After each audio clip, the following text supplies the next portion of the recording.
축복합니다. 오늘 본문 창세기 40장 말씀은 저와 여러분들이 진짜 잘 알고 있는 말씀입니다. 요셉은 억울한 누명을 쓰고 지하 감옥에 갇히게 되었습니다. 그때 마침 애고방 바로를 수종들던 술 맡은 자와 떡 굽는 자가 그 감옥 안에 같이 갇히게 된 겁니다.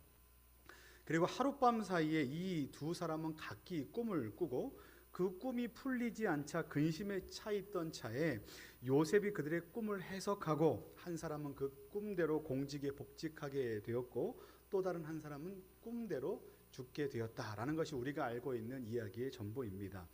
이것이 오늘 말씀의 내용인데요. 저는 오늘 이와 같은 내용의 말씀을 통해서 여러분들과 함께 두 가지 은혜를 좀 살펴보려고 합니다. 첫 번째는 이런 것입니다. 반복되는 시련에는 반드시 의미가 있다라는 것입니다. 여러분, 처음에 요셉이 형들에 의해서 애굽에 팔렸을 때 요셉의 마음이 어땠을까 저는 좀 가만히 생각해 보게 됩니다.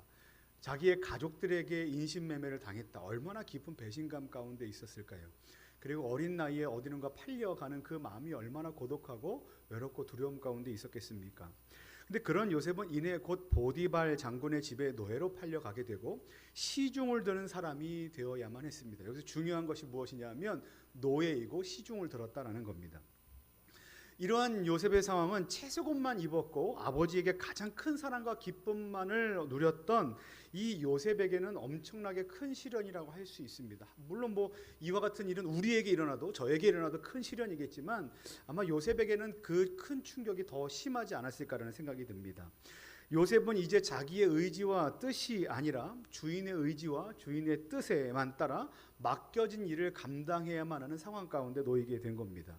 근데 요셉이 억울한 누명을 쓰고 감옥에 들어갔을 때 그곳에서조차도 그는 간수장의 수종을 드는 일을 해야만 했습니다. 여러분, 이와 같은 억울한 일이 어디 있겠습니까? 멀쩡하게 자유인으로 살다가 누군가의 시중을 들고 또 감옥에 갇혔는데 거기서조차도 또 시중을 들어야만 하는 상황 가운데 있게 됩니다. 그는 주인을 섬기다가 주인 아주머니에 의한 누명으로 감옥에 갇히게 되었는데 그 간수장의 시중을 드는 것도 모자라서 오늘 성경에 보면 이렇게 되어 있어요. 술 맡은 자와 떡 맡은 자가 갇혔는데 그들의 수중을 들은 일이 요셉에게 맡겨졌다라고 성경은 기록합니다. 저는 이 말씀에 좀 집중해 보았어요. 계속해서 요셉의 삶을 보면 누군가에게 시중을 들고 옆에서 계속 누군가를 서포트하는 일입니다. 근데 여러분, 이게 좋아 보여서 서포트고 좋아 보여서 이렇게 도와주는 일이죠. 이 당시에 이 요셉이 갖고 있었던 이 상황은요, 노예입니다. 노예, 종이에요. 그러니까 누군가 마음대로 부릴 수 있는 종이기 때문에 계속해서 요셉을 이렇게 사용했던 겁니다. 이때 가지게 될 수 있는 마음이 무엇인가 하면 왜 계속해서 내 친구들은, 내 가족들은, 또 다른 누군가는 겪지 않아도 되는 그런 시련을 왜 나는 겪어야만 하는가? 그리고 왜 유독 그 동일한 시련이 내게 계속해서 반복되는가에 대해서 궁금해질 수가 있습니다. 왜 남들은 겪지도 않아야 될 일은 나는 수차례나 겪어야 하는가라는 그 궁금함 속에 있다는 거죠. 저에게도 이제 그런 상황이 있었습니다. 이렇게 나이도 어리고 미천하지만 저는 그 초등학생 때 이런 마음을 가졌어요. 너무 웃기죠. 초등학교 한 2학년 때부터 저희 이제 가족이 조금 이렇게 가난해져서 이렇게 좀 이렇게 도망 다니고 이제 도망은 좀 그렇고 이렇게 좀 이렇게 얼굴 좀 피해 다니고 이렇게 만나는 걸 좀 거부하고 이렇게 있던 적이 있었습니다. 그래서 이사를 이렇게 계속해야만 했어요. 어떤 때는 8개월, 어떤 때 1년 계속해서 이렇게 리어카에 짐을 싣고 다니면서 이사를 했습니다. 근데 그때 당시에 이제 이사를 하려면 지금은 전입신고라는 걸 하면 한꺼번에 다 해결이 다 되지 않습니까? 근데 전출신고도 하고 전입신고도 따로 해야 됐는데요. 제 기억에 맞는지 한번 들어봐 주십시오. 한번 확인해 주십시오. 제 기억에 전출신고를 먼저 해야 되는데 전출신고를 하려고 봤더니 이제 그 이사 나가는 곳 지역에 있는 반장님을 찾아가라는 겁니다. 그래서 반장님의 도장을 받고 그 도장을 받은 걸 가지고 그 다음에 통장님을 찾아가고 그분의 또 도장을 받고 통장님을 이제 확인받은 그 도장을 갖고 이제 이장님을 찾아가서 그걸 받으면 끝이 아니라 그렇게 이제 읍사무소 가면 당신은 이제 전출이 확인됩니다. 그리고 전출 신고가 됐습니다. 근데 그걸 또 반복해야 되는 겁니다. 이제 전입 신고를 해야 되는데 그 과정을 또 이렇게 하게 되더라고요. 제가 초등학교 4, 5, 6학년밖에 안 됐는데 그걸 기억합니다. 왜 기억하냐면 그걸 제가 했습니다. 그러니까 보통은 그런 건 어린 아이가 하지 않습니다. 아버지가 하든지 어머니가 하시든지 아니면 저보다 6살이 많은 형이 그걸 해야 했어요. 근데 초등학교 4학년짜리가 그거를 매년마다 받으러 다닌다고 한번 생각해 보십시오. 그래서 어른들이 저를 보시면서 혀를 끌끌 차셨습니다. 왜 어린 녀석이 네가 이런 걸 받으러 오노? 이렇게 이제 끌끌 차셨어요. 저는 그 분위기가 너무나 싫었습니다. 왜냐하면 6명의 어른을 만나야 되는데요. 동네마다 그 6명의 어른마다 같이 무리가 있는데 무리 어르신들이 한마디씩 다 하시는 거예요. 그리고 매년마다 그걸 하니까요. 제 안에 어떤 마음이 드냐면 왜 내 친구들은 이런 걸 안 할 텐데 왜 나는 이걸 해야 되는가라는 생각을 갖게 됩니다. 지금 생각해 보면 왜 그런 일들을 내가 해야만 했는가라는 기억도 잘 나지 않습니다. 근데 그 상황은 기억이 납니다.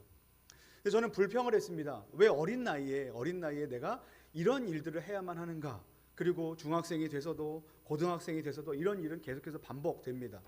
그러면서 하나님 왜 내가 이 어렵고 그 다음에 좀 창피하고 친구들은 하지 않아도 되는 이 어려운 일들을 왜 제게 계속 주십니까? 라는 질문을 가졌는데요. 한참을 잊고 있었습니다.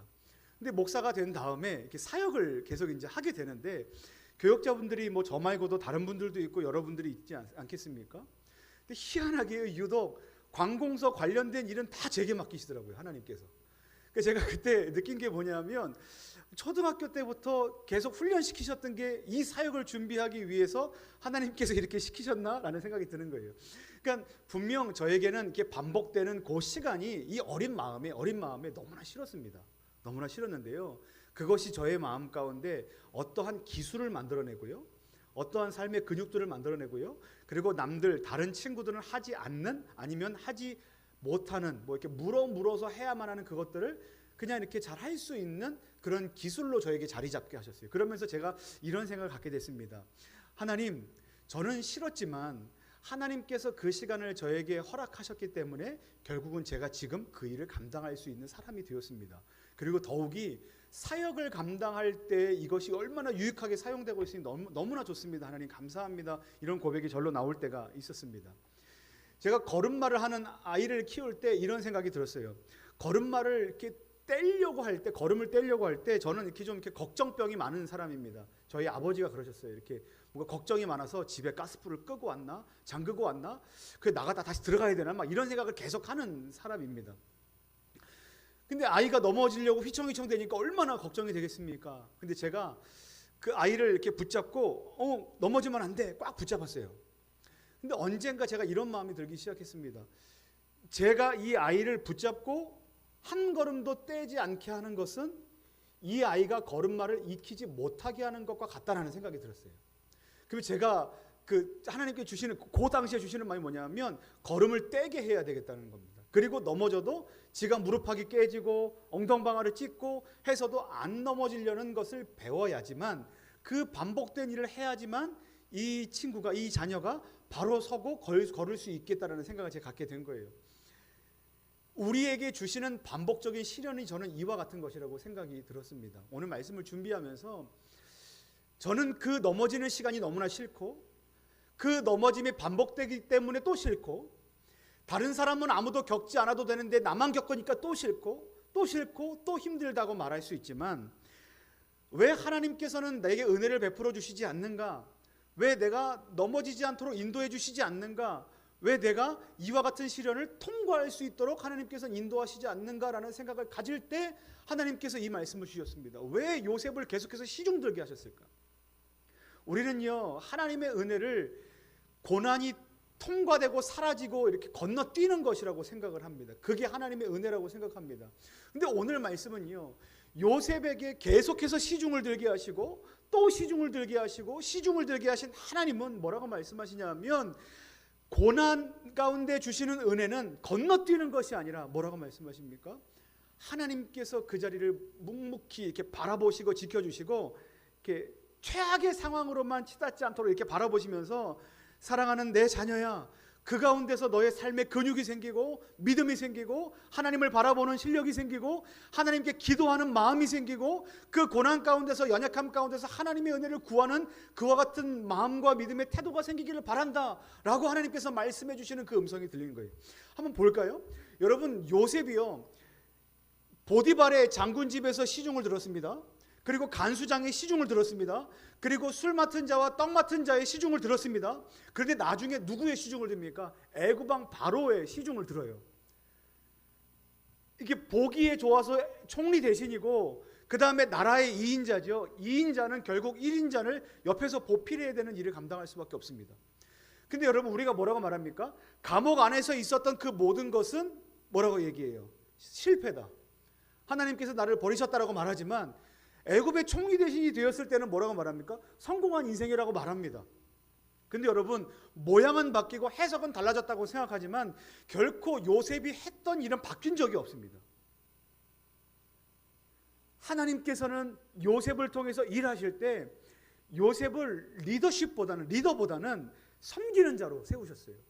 그리고 그 어려움 가운데서도 그 섬기는 일을 통하여 계속해서 그 마음 가운데 하나님께서 습관이 형성되게 하시고, 기술이 형성되게 하시고, 인격을 만들어 주시고, 감정을 가다듬게 하시고, 관계를 만들어 주시고, 어떻게 해야 내가 이 일을 더 잘해서 하나님께서 내게 맡겨주신 이 일을 잘 감당해낼 수 있을까에 대해서 그 삶의 시간들을 통해서, 반복되는 그 시련들을 통해서 그는 배워냈다는 겁니다. 이게 무엇입니까? 하나님의 은혜입니다. 사랑하는 성도 여러분, 다른 사람은 고민 안 해도 되는 것을 혹시 여러분들만 고민하고 있는 그것은 무엇이라고 생각하십니까? 그리고 유독이나 그 고민이 나에게는 단 한 번이 아니라 여러 번 반복되고 있는 것은 무엇이라고 생각하십니까? 왜 하나님께서 계속 나를 이런 자리로 모시고 이런 것을 경험하게 하시고 이런 상황 가운데서 이런 마음을 갖게 하시는가? 그 반복적인 것이 무엇이라고 생각하십니까? 여러분, 오늘 말씀은 우리에게 이렇게 말씀하십니다. 그 시간은 하나님께서 저와 여러분들을 더욱 강하고 더욱 견고하게 빚어가시는 시간이라고 말합니다. 바라기는 날마다 우리가 마주하는 그 시련의 반복되는 일상 속에서, 현장 속에서 오늘도 우리의 삶을 은혜로 인도하시고 우리의 삶을 가르쳐 주시고 선한 길로 빚어가시는 하나님의 그 놀라우신 은혜를 오늘도 또 내일도 날마다 맛보시는 우리 모든 성도님들 되시기를 예수님의 이름으로 간절히 축원합니다. 두 번째, 이렇게 이제 제목을 한번 정해봤습니다. 쓰여진 것을 바꿔서 읽어야 합니다라는 거예요. 여러분, 댕댕이라는 말 아십니까? 요즘에 많이 아시는 것 같아요. 댕댕이.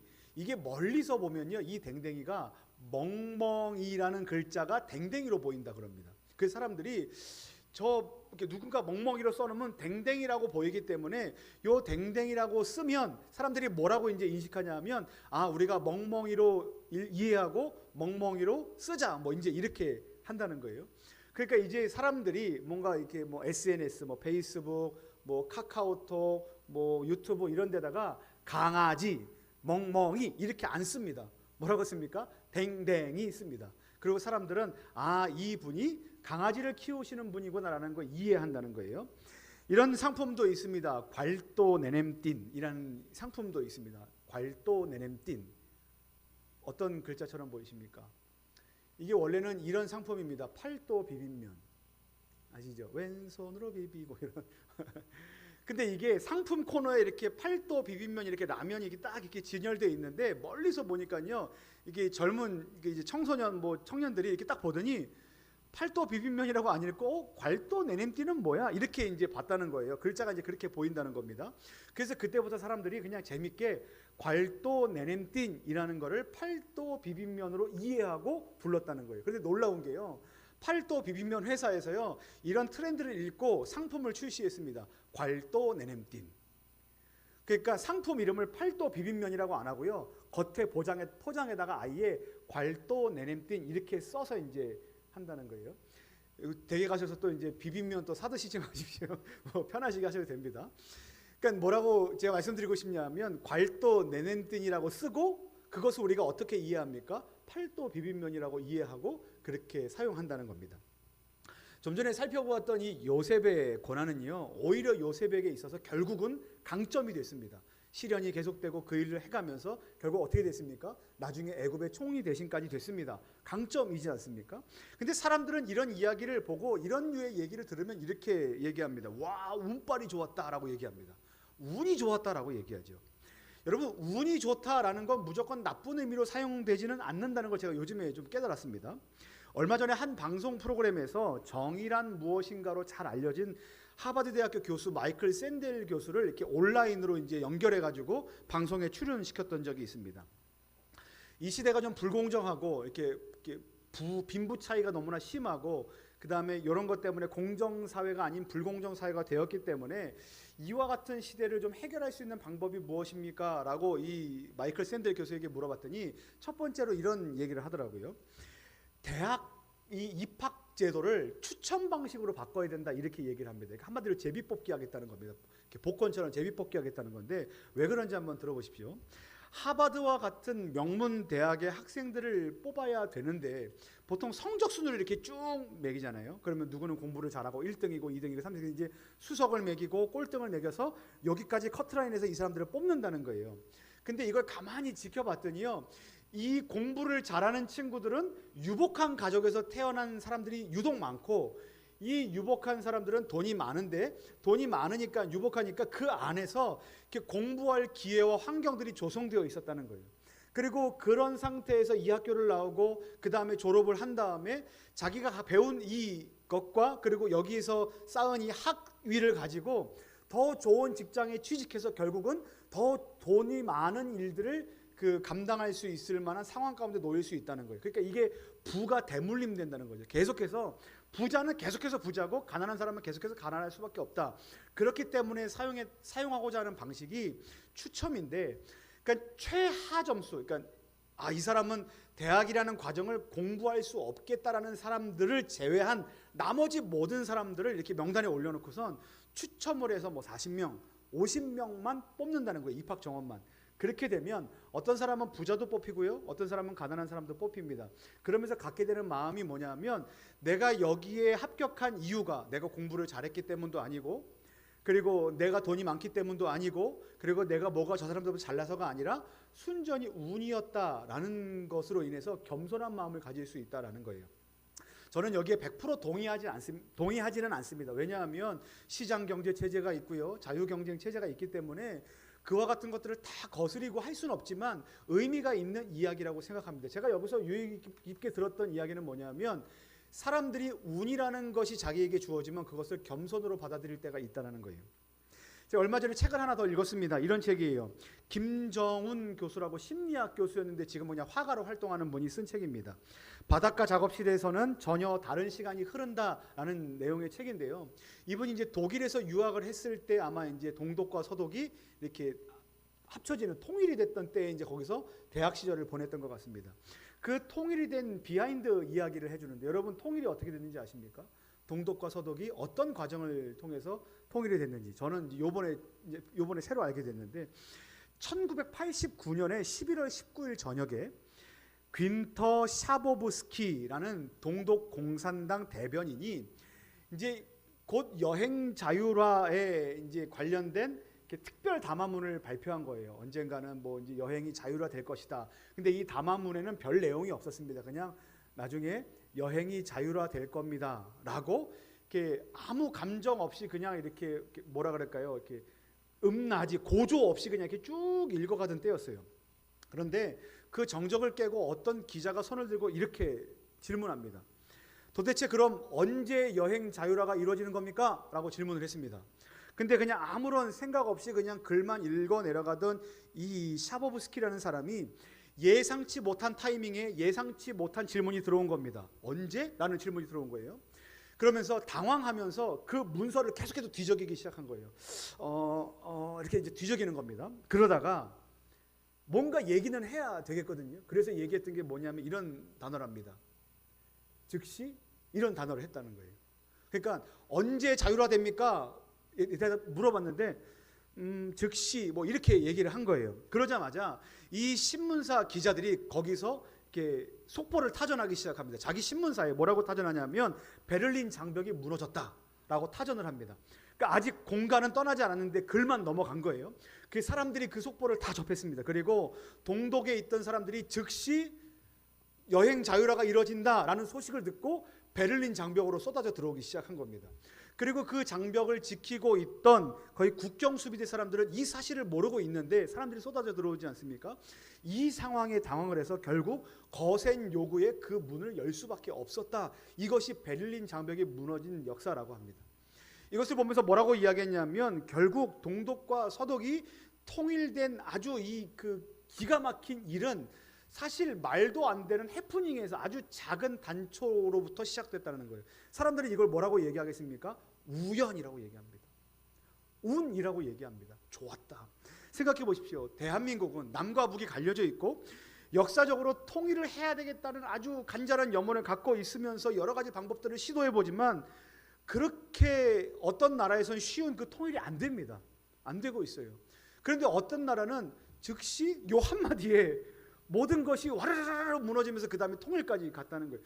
여러분 이게 얼마나 신기한 일입니까? 어떤 사람은 애써도 되지 않는데 어떤 사람은 우연히 이것이 한 사람의 말로 인해서 모든 것이 다 무너져 버리는 상황 가운데 있었다는 거예요. 그러니까 우연히 일어난 어떤 작은 단초들이 아주 엄청난 결과를 이뤄낼 수 있다는 겁니다. 그리고 사람들은 말합니다. 운이다. 때가 좋았다. 시간이 좋았다. 뭐 상황이 좋았다라고 얘기하는 거죠. 오늘 본문 말씀해 보면 요셉이 감옥에 갇힌 이후에 곧이어 그곳의 왕의 측근들인 술 맡은 관원장과 떡 맡은 관원장이 요셉이 머물고 있는 그 감옥 안으로 들어옵니다. 여러분 요셉이 이 노예가 감옥에 갇힌 자가 어떻게 술 맡은 관원장 공직자를 만날 수 있겠습니까? 만날 수 없어요. 만날 수 없습니다.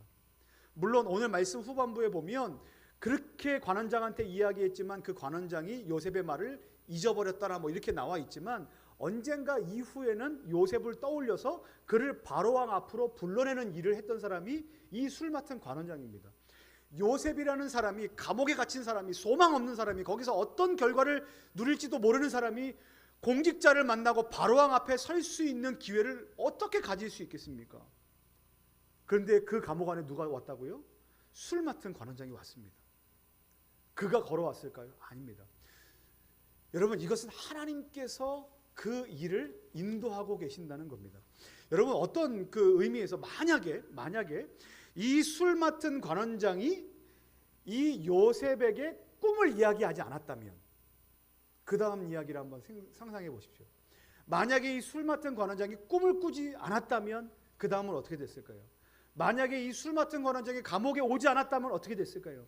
만약에 이 술 맡은 관원장에게 바로가 이렇다라고 죄를 정하지 않고 보내지 않았다면 그 다음에 요셉의 인생은 어떻게 됐을까요? 잘 모릅니다. 물론 우리는 그 상황이 어떻게 되어도 요셉의 인생은 승리고 요셉의 인생 안에는 하나님의 은혜가 있다는 것은 분명히 압니다. 하지만 이런 방식으로 흐르진 않았을 거예요. 이런 방식은 아니었을 겁니다. 근데 이런 방식으로 흘렀다는 건 무엇입니까? 하나님께서 은혜를 베푸시고 하나님께서 그 상황을 들어서 사용하셨기 때문에 요셉이 이와 같은 좋은 상황들을 맞이할 수 있게 되었다는 거예요. 사람들은 뭐라고 쓰냐 하면 우연이라고 씁니다. 그리고 운이라고 씁니다. 그가 감옥 안에서 공직자를 만났던 건 운이 좋았던 거야. 그리고 마침 그가 꾼 꿈을 해석할 수 있는 능력이 있다는 건 그건 운이 좋았던 거야 라고 얘기할 수 있습니다. 세상 사람들은 모든 상황을 우연이라고 쓰고 운이라고 씁니다. 근데 저와 여러분들은 뭐라고 읽어야 될까요? 하나님의 은혜라고 이해하고 하나님의 은혜라고 써야만 합니다. 왜 그렇습니까? 저와 여러분들의 모든 인생 안에 하나님의 은혜의 영역이 아닌 것은 없기 때문입니다. 그러니까 이런 하나님의 은혜를 경험한 사람은요, 아까 마이클 샌들 교수가 얘기했던 것처럼 추첨을 통해서 우연으로 운으로 대학에 입학한 그 사람들이 갖는 그 겸손함보다 배, 10배, 100배, 1000배, 뭐 몇만 배, 억배, 아니 갚을 수 없고 형용할 수 없는 하나님 앞에서 겸손한 마음을 가질 수밖에 없어요. 왜 그렇습니까? 우리의 삶은 하나님의 은혜가 아니고서는 해석될 수도 없고 하나님의 은혜가 아니고서는 살아갈 수 없는 존재라는 것을 그 누구보다 잘 알고 있기 때문이에요. 그냥 대학 입학 하나가 아니고요, 취직 하나가 아니고요, 뭡니까? 우리의 인생 자체가 하나님의 은혜라는 것을 우리가 깊이 깨닫기 때문에 그렇습니다. 제가 이 말씀을 준비하면서 이런 찬송가 가사가 떠올랐어요. 지금까지 지내온 것 주의 크신 은혜라, 한이 없는 주의 사랑 어찌로 말하랴 자나깨나 주의 손이 항상 살펴주시고 모든 일을 주 안에서 형통하게 하시네. 여러분, 이게 오늘 요셉의 고백입니다. 그리고 이게 저와 여러분들의 고백이어야 할 줄 믿습니다. 사랑하는 성도 여러분, 사람들은 우연이라 말하고 사람들은 운이 좋았다고 말하나 우리는 그 모든 상황이 하나님의 은혜라는 것을 압니다.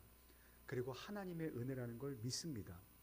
우리의 삶 가운데는 무익하다고 생각되는 상황들이 있습니다. 그리고 이건 무의미한 일이라고 생각되는 순간들도 숱하게 있습니다. 심지어는 이 상황이 우리를 손해보는 자리로 이끌어 간다라고 생각하는 순간들도 우리는 부지기수로 만납니다. 그런데 기억하십시오. 그 모든 상황이 하나님의 은혜입니다. 하나님께서 그 안에서 우리를 단련시키실 것이고 그 안에서 우리를 은혜로 인도하실 것입니다. 사랑하는 성도 여러분, 바라기는 오늘도 우리의 상황이 아니라 그 상황 속에서도 여전히 우리와 함께 계시고 그리고 우리를 은혜로 인도하시는 하나님의 은혜를 믿는 믿음을 가지시고 날마다 기도의 자리, 또 승리의 자리로 나아가시는 저 여러분들 되시기를 예수님의 이름으로 간절히 축원합니다. 조금 전에